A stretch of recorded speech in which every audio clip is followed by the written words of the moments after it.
Pak Yogi. Pak Yogi, apa kabar? Pak, sudah siap jalan? Sehat, Pak? Pak. Sidang perdana kasus kematian anggota Propam Polda Nusa Tenggara Barat almarhum Brigadir Nur Hadi oleh dua atasannya digelar Pengadilan Negeri Mataram pada Senin siang. Sidang menghadirkan dua terdakwa yang merupakan mantan atasan almarhum di kepolisian, yakni Yogi Purusa Utama dan IGD Haris Chandra yang diduga menjadi dalang utama kematian korban.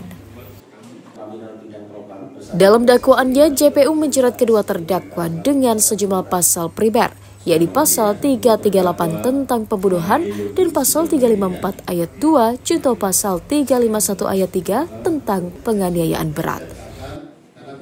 Keduanya juga didakwa melanggar pasal 221 junto pasal 55 ayat 1 tentang upaya menghalang-halangi proses hukum.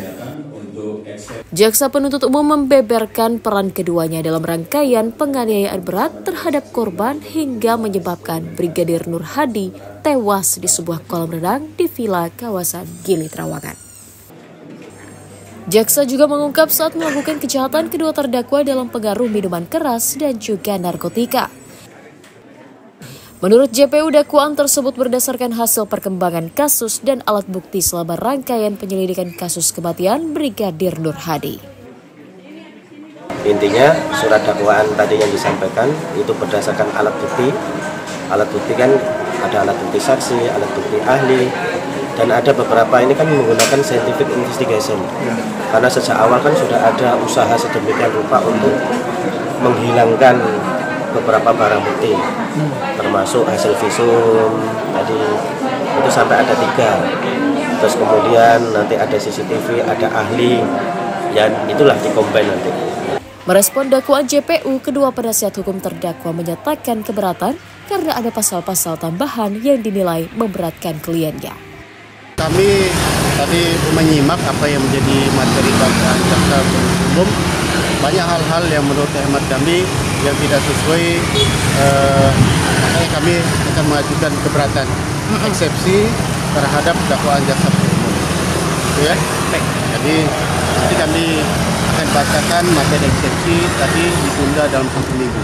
Di proses hukum dari awal sampai disidangkannya saudara Gede Aris, proses hukumnya itu semena-mena. Baik dari adanya ketidakpastian hukum karena ada pemasangan pasal yang berubah dan itu memberikan membuat ketidakpastian hukum dan membuat kesulitan saudara terdakwa untuk melakukan pembelaan. Kematian Brigadir Nur Hadi terjadi di sebuah villa di kawasan wisata Gili Trawangan pada tanggal 16 April lalu.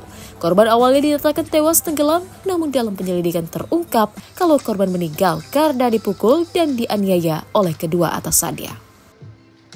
Dalam kasus ini, kepolisian menetapkan 3 orang tersangka, yakni 2 mantan perwira polisi, Yogi Purusa Utama dan Haris Chandra yang merupakan atasannya, serta seorang perempuan bernama Misri Puspitasari yang merupakan teman wanita dari salah satu tersangka.